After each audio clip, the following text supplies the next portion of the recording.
Hello दोस्तों। तो आज फिर से आपके लिए एक नई भर्ती लेकर आया हूँ जो कि भारत सरकार की ओर से रहने वाली है, वन विभाग की तरफ से रहने वाली है ना। देखिए, और चूँकि बहुत बड़ी पोस्ट है, लगभग देख सकते हैं कि 41,406 पोस्ट हैं। तो इस फॉर्म को ज़रूर भरें, ऐसा मौका है ना बार बार नहीं आता है कि इतना वैकेंसी एक साथ निकल जाए, समझ रहे हैं ना। मतलब 41,406 वैकेंसी निकली है। सैलरी लगभग 37,000 के आसपास रहने वाली है। 12th पास, 10th 12th पर है। मैंने 12th लिखा है, पर 10th और 12th दोनों के लिए है। उम्र 18 से 40 रहने वाली है, समझ रहे हैं। और अंतिम तिथि जो है इस फॉर्म को भरने के लिए हो वो 30 मार्च रखा गया है। वैसे शुरुआत 17 मार्च से हो गया था। चलिए इस फॉर्म के बारे में और जानकारी प्राप्त करते हैं, तो बने रहे हमारे इस वीडियो के साथ।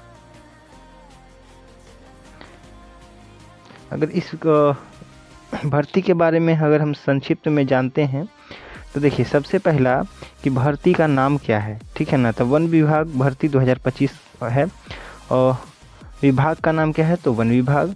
और पद का नाम इसमें तो 3 तरह के पद रहेंगे, जिसमें वन संरक्षक एक रहेगा, वनपाल रहेगा, और एक रेंजर रहता है ना। एक वो भी पद होता है जो कि वन विभाग से जुड़ा रहता है। कुल पदों की संख्या जो है वो आपका 41,406 रहने वाले हैं।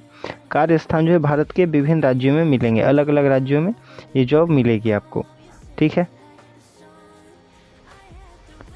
अगर तिथि की बात करें तो देखिए, मैंने पहले ही बता दिया था, अभी 17 तारीख से 17 मार्च से शुरू हो गया था, ठीक है ना। और अंतिम तिथि जो है 30 मार्च रखा गया है, 2025 को रखा गया है। और एडमिट कार्ड कब जारी होगा तो एग्ज़ाम होने से 10 दिन पहले एडमिट कार्ड जारी कर दिया जाएगा। परीक्षा की तिथि अभी घोषित नहीं की गई है, पर जल्द आ जाएगा, है ना। और रिजल्ट की अगर बात करें तो परीक्षा के कुछ सप्ताह के बाद ही रिजल्ट दे दिया जाएगा। और अगर आवेदन की प्रक्रिया की बात करें, देखिए स्टेप बाय स्टेप मैं आपको बता रहा हूँ कि सबसे फर्स्ट जो है पहला चरण में अगर देखेंगे तो रजिस्ट्रेशन होगा, ठीक है। आप अब इसके आधिकारिक वेबसाइट पे जाके इसका पंजीकरण कर सकते हैं, रजिस्ट्रेशन कर सकते हैं। बाद में इसमें लॉगिन करना पड़ेगा। अगर बन जाएगा ना तो फिर आपको एक यूज़र आईडी और पासवर्ड दिया जाएगा आपके नंबर और ईमेल आईडी पर, वो आपको डाल के लॉगिन करना है, ठीक है। फिर आप आवेदन फॉर्म को भरेंगे, जो कि इसमें व्यक्तिगत और शैक्षणिक और आवश्यक जानकारी भरने होंगे आपको। दस्तावेज कौन कौन से अपलोड करने पड़ेंगे, देखिए अब फ़ोटो रखना होगा, हस्ताक्षर रखने पड़ेंगे, शैक्षणिक प्रमाण पत्र आदि अपलोड करना पड़ेगा। देखिए, फ़ोटो और हस्ताक्षर के लिए वाइट बैकग्राउंड रखेंगे तो ज़्यादा अच्छा रहेगा, है ना। वाइट बैकग्राउंड ज़्यादा सपोर्ट करता है, वाइट बैकग्राउंड में ही रखें। और शुल्क भुगतान के बारे में देखेंगे तो डेबिट कार्ड कर सकते हैं, क्रेडिट कार्ड या नेट बैंकिंग के थ्रू कर सकते हैं, लेकिन ऑनलाइन होता है, जमा करना होता है। और फाइनल सबमिट करें। इसके बाद आवेदन पत्र को सबमिट करें और प्रिंट आउट ले लें, समझ रहे हैं। ये आपका फॉर्म अप्लाई हो जाता है। देखिए, डॉक्यूमेंट की जानकारी दे देते हैं कि कौन कौन सी डॉक्यूमेंट आपको चाहिए। सबसे पहले देखिए, फ़ोटो और हस्ताक्षर चाहिए। अच्छा, फ़ोटो में तो भी जेपीजी है ना, जेपीईजी और पीएनजी फॉर्मेट में होना चाहिए, और हाल ही में ली गई हो, ऐसा नहीं है कि बहुत पुराना हो। पासपोर्ट साइज फोटो चाहिए। ठीक, आधार कार्ड और पहचान पत्र में आप कोई भी दे सकते हैं, जैसे कि जो भी आपके पास आईडी प्रूफ हो, आधार कार्ड आप दे सकते हैं। अगर ये नहीं है तो पैन कार्ड, अगर ये भी नहीं है तो ड्राइविंग लाइसेंस से भी काम चल जाएगा। अगर ये भी नहीं है आपके पास तो फिर वोटर आईडी का यूज़ कर सकते हैं, ठीक है।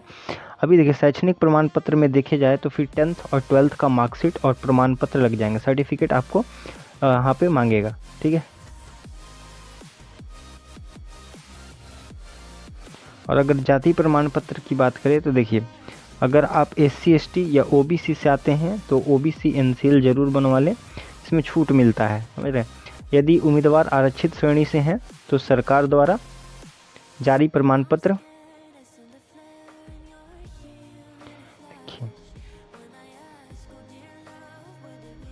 मार्कशीट के बाद आपको जाति प्रमाण पत्र देना होगा।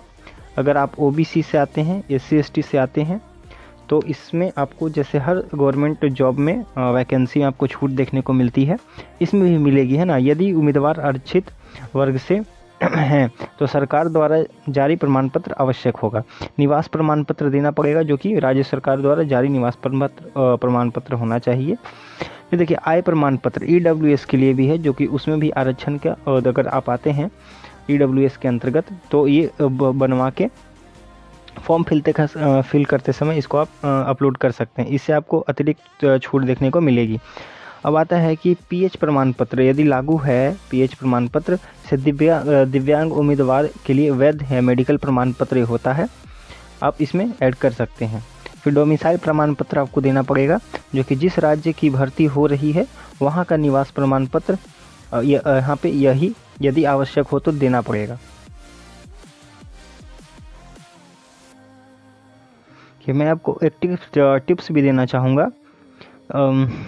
बहुत सारे स्टूडेंट ऐसे होते हैं जो कि फॉर्म भरते हैं लेकिन कभी कभी रिजेक्ट हो जाता है। तो रिजेक्ट ना हो इस बात का आप ध्यान रखें कि जितने भी आपके दस्तावेज रहें उसको स्कैन करके PDF फॉर्मेट में रखें, ठीक है। अब आता है कि फ़ोटो और हस्ताक्षर का बैकग्राउंड जो होना चाहिए, मैंने पहले ही बता रखा था कि सफ़ेद रहे ज़्यादा अच्छा रहेगा। अपलोड करने से पहले फ़ाइल का साइज़ जांच कर लें, है ना, मतलब कि उसमें दिया रहेगा इंस्ट्रक्शन कि कौन सा फाइल कितना MB या KB का होना चाहिए, उससे ज़्यादा नहीं है, उससे कम नहीं। अगर कोई दस्तावेज जो है गलत या अपूर्ण होता है तो आवेदन जो है उसको रिजेक्ट किया जा सकता है। इसलिए भरते समय आप अच्छे से चेक कर लें, क्योंकि ये मौका बार बार नहीं आता है और बहुत बड़ी मात्रा में वैकेंसी निकली हुई है। चलिए, अगर आपको मेरी वीडियो पसंद आ रही हो तो लाइक करें, शेयर करें और कमेंट करें। अगर इसमें कुछ और त्रुटि दिख रही हो तो मुझे कमेंट करें ताकि मैं उसको सुधारूँ।